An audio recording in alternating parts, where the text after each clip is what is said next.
بیوی کے لیے بھی کچھ احکامات ہیں، بیوی کی بھی کچھ ذمہ داریاں ہیں جو اسے شوہر کے حق میں پوری کرنا ہے۔ پہلی ذمہ داری یہ کہ بیوی خوشی کے ساتھ شوہر کی اطاعت کرے۔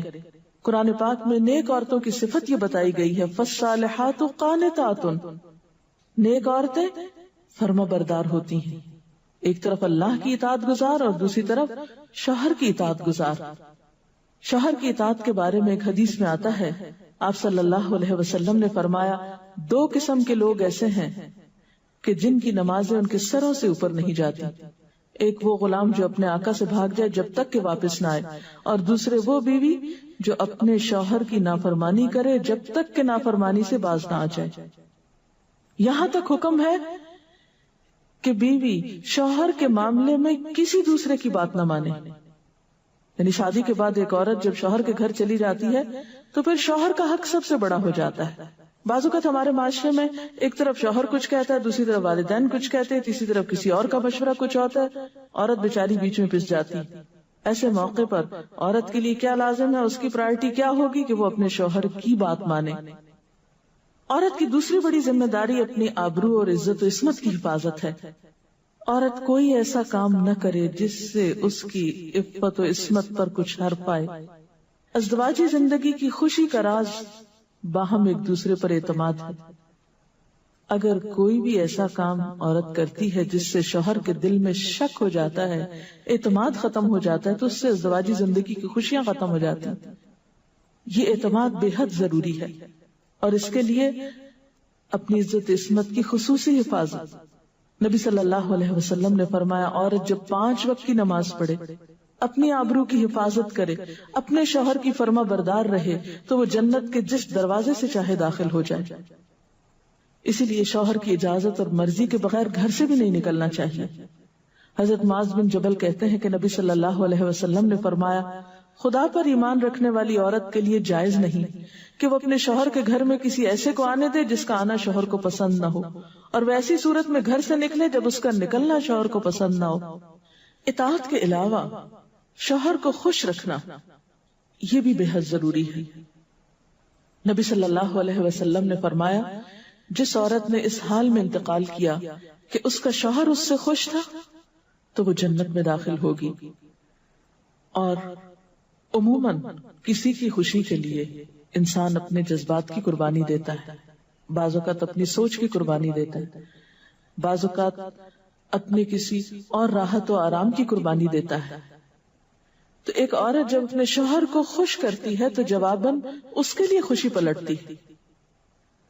اس لیے گھریلو زندگی کی خوشی کا انحصار اسی بات پر ہے کہ دونوں ایک دوسرے کے لیے قربانی کے جذبات رکھتے ہوں، ایک دوسرے کے لیے رحمت اور ایک دوسرے کے لیے مودت کا ذریعہ ہوں، جیسا کہ قرآن پاک میں شادی کا مقصد یہ بتایا گیا کہ دونوں کے درمیان باہم مودت اور رحمت کے جذبات ہوں، ایک دوسرے کے لیے سکون کا باعث ہوں، تاکہ انسانی زندگی بہترین طریقے پر رواں دواں رہے۔ اسی طرح شوہر سے محبت کا اظہار کرنا، اس کے ساتھ وفادار رہنا، اس کا احسان ماننا، یہ بھی بے حد ضروری ہے۔ حضرت اسماء کہتی ہیں کہ ایک بار نبی صلی اللہ علیہ وسلم میرے پاس سے گزرے، میں اپنی سہیلیوں کے ساتھ تھی، آپ نے ہمیں سلام کیا اور ارشاد فرمایا، تم پر جن کا احسان ہے ان کی ناشکری سے بچو۔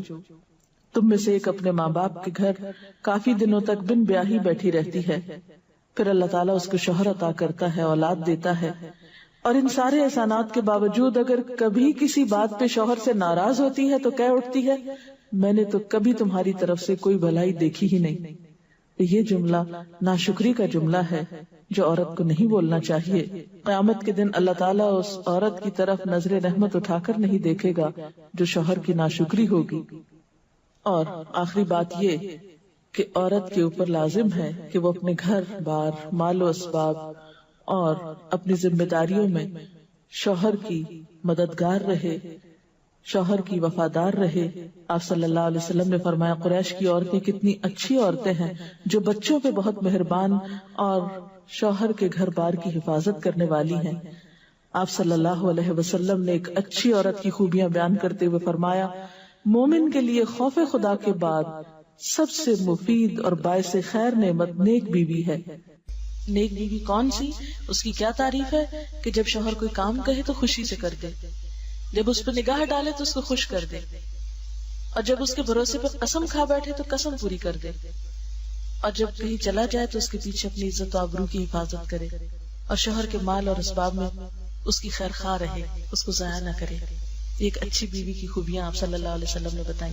اور پھر آخری چیز صفائی ستھرائی، سلیقہ، شوہر کے لیے زیب و زینت کا اہتمام، یہ چیزیں بھی ازدواجی زندگی میں خوبصورتی پیدا کرتی ہیں، اور اس کا بھی اہتمام جو ہے پھر ایک عبادت ہو جاتا ہے۔ لیکن ہمارا حال یہ ہے کہ جب ہمیں کہیں باہر جانا ہوتا ہے تو ہم بہت اہتمام کریں گے، لیکن شوہر کے لیے بطور خاص نیت کر کے اہتمام نہیں کریں۔ ہم یہ کہتے ہیں اس کو تو نظر ہی نہیں آتا، اس نے کبھی تعریف ہی نہیں کی، اس کو پتہ ہی نہیں میں نے کیا پہنا اور کیا نہیں پہنا، تو کس لیے پہنے؟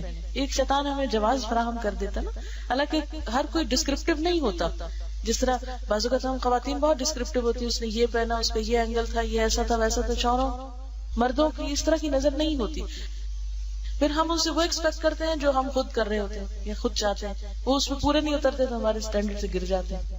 تو اس سے یہ ہے کہ ان کی اور بھلائیاں یاد رکھ کے اگر اس طرح کی کوئی کمی کوتاہی ہو جائے تو اسے اگنور کر دینا چاہیے، اور ان کے لیے بھی بطور خاص اہتمام کرنا چاہیے۔ اور دیکھیے کہ مثلا اس جگہ پر ہم بیٹھے ہوئے ہیں، اس جگہ کو خوشگوار بہت سی چیزوں نے ملا کے بنایا، سب لوگوں کا اکٹھا ہونا ایک خوشی کا باعث ہے، یہ پھول رکھے ہوئے، یہ روشنی ہے۔ اب ہم ایک ایک چیز گن تو نہیں سکتے، لیکن اوور آل ہر چیز کا اپنا ایک ایفیکٹ ہے، اور ہر چیز کا اپنا ایک اثر ہے۔ تو اسی طرح شوہر اور بیوی کے تعلقات میں بہت ساری چیزیں ایسی ہوتی جو ہم کو نظر نہیں آ رہی ہوتی، جو سامنے اس کا اثر نہیں ہوتا مگر وہ بیک گراؤنڈ پہ ہوتی ہیں، مگر ہم ان کو کبھی بھی نہیں سامنے لاتے اور کبھی بھی ان کا ذکر نہیں کرتے۔ تو ہمیں ان معاملات میں تھوڑی کوشش کر کے کچھ احسانات کا کبھی زبان سے اگر بول دیں گے تو اس سے کچھ کمی نہیں ہوتی، لیکن دوسرے کا دل جیتا جاتا ہے، اور دوسرے کا دل خوش کرنا تو بہت بڑی عبادت ہے، اور اس کا آغاز اگر گھر سے ہو تو اور اچھا ہے، کیونکہ گھر والوں کو خوشیاں دینے سے خود خوشیاں اپنے آپ پہ پلٹتی، دے کر زیادہ ملتی ہیں، لیتے وہی ہیں جو دینا جانتے ہیں۔ تو اللہ تعالیٰ ہمیں عمل کی توفیق عطا فرمائے۔